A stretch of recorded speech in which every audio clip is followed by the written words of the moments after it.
Hi friends, இந்த வீடியோவில் எதை பற்றி பார்க்க போகிறோன்னா, என் ஃப்ரெண்டோட ஃப்ரெண்டுக்கு பஸ் ஸ்டாண்டில் நடந்த சம்பவத்தை பற்றி தான் பேச போகிறோம். இது எதுக்கு இப்போ சொல்கிறேன்னா, இது உங்களில் யாருக்கு வேணால் நடக்கலாம்.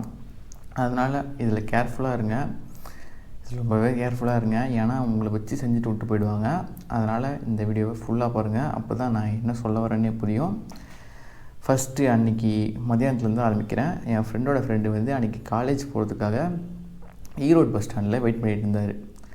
வெயிட் பண்ணதில் என்ன பிரச்சனைனா, அதில் ஒன்றும் பிரச்சனை இல்லை. அப்போ 2 பேர் பைக்கில் வந்திருக்காங்க. பைக்கில் இவர்கிட்ட பேசிகிட்டு இருக்காங்க. சும்மா இது மாதிரி பஸ் டைமிங் என்ன, நீங்கள் எங்கே போகிறீங்க, இந்த பஸ்ஸில் எப்போ வரும் அப்படின்னு சொல்லிட்டு ஜென்ரலாக கேட்குறதெல்லாம் கேட்டுருக்காங்க. கொஞ்சம் ஜாலியாக சிரித்து பேசுகிற மாதிரி கேட்டுட்ருக்காங்க. இவரும் சரி அவன் ஜாலியாக பேசுகிறாங்களே, இவரும் ஜாலியாக உட்காந்து பேசிட்டு இருந்திருக்காரு. இவர் பக்கத்தில் கை குழந்தையோட ஒரு ஆண்டி இருந்திருக்காங்க. அவங்க நிறைய நகைலாம் போட்டிருக்காங்க. இப்போயே உங்களுக்கு புரிஞ்சிருக்கும் என்ன நடந்திருக்கும்னு. இவர் நல்லா பேசிட்டு இருந்தாங்களா அந்த 2 பேர். அதில் ஒருத்தர் இவர் பக்கத்தில் நின்று பேசிட்டு இருந்திருக்காரு. அவர் திடீர்னு ஓடி போய் அந்த ஆண்டியோட செயினை பிடுங்கிட்டு ஓடிட்டார் பைக்கில் ஏறி. இப்போ அவங்க 2 பேர் பைக்கில் போயிட்டாங்க. இந்த ஆண்டி ஆள ஆரம்பிச்சிட்டாங்க.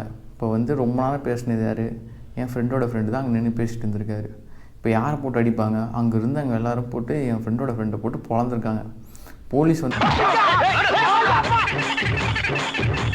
வந்திருக்காங்க. போலீஸ்கிட்ட நடந்ததெல்லாம் சொல்லியிருக்காங்க. அவர் அந்த ஒரு பைப் வச்சுருப்பார்ல, பிவிசி பைப் மாதிரி, அதை வச்சு என் ஃப்ரெண்டோட ஃப்ரெண்டை பொழன்னு பொழந்துட்டாங்க. எவ்வளவு முடியுமோ அவ்வளவு அடித்தானுங்க.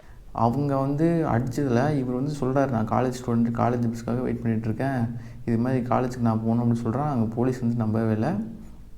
அந்த ஆண்டி வேறு ரொம்ப கதறி அழுததை பார்த்தோன்னே போலீஸ் சார் ரொம்ப காண்டாகி, பொய்யாடா சொல்கிறேன்னு சொல்லிட்டு, அவங்களுக்கு தெரிஞ்சவங்க தானே, அப்படி ஏன்டா இவ்வளோ நேரம் பேசிட்டு இருந்தீங்களா, எல்லாரும் சொல்கிறாங்க இருக்காங்க அப்படின்னு சொல்லிட்டு அவங்க சொல்லி ஒன்றும் அடின்னு அடிச்சு மூச்சு திணற அடித்தானுங்க.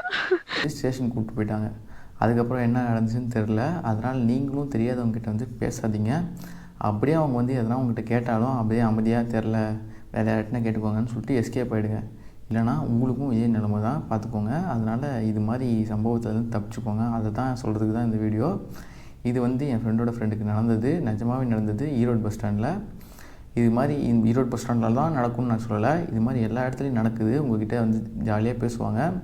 அவங்க திருடுறதுக்காக தான் பேசுகிறாங்க. அதை உங்களை ஒரு தேர்ட் டூலாக யூஸ் பண்ணி உங்களை மாட்டி விட்டு போயிடுவாங்க. நீங்கள் அதை எப்படி ப்ரூவ் பண்ணி வெளியே வரதுக்குள்ளே பெரிய பிரச்சனை. அதனால் தேவையில்லாமல் போய் பிரச்சனையில் மாட்டாமல் அமைதியாக வாயை மூடிட்டு பஸ் ஸ்டாண்ட் போனோமா அப்படின்னு வந்துருமான்னு இருங்க. இல்லைனா யாருக்குன்னா ஒரு சம்பவத்தில் போய் மாட்டி தேவையில்லாமல் அடி வாங்கிட்டுருப்பீங்க. உங்கள்கிட்ட உங்கள் மேலே ஒரு கேஸும் வரும். அதனால் பார்த்துருங்க. இதை தான் இந்த வீடியோவில் சொல்லணும்னு நினச்சேன். பாய். நானும் பழிக்காத மாதிரியே எவ்வளோ நேரம் அடிக்கிறது.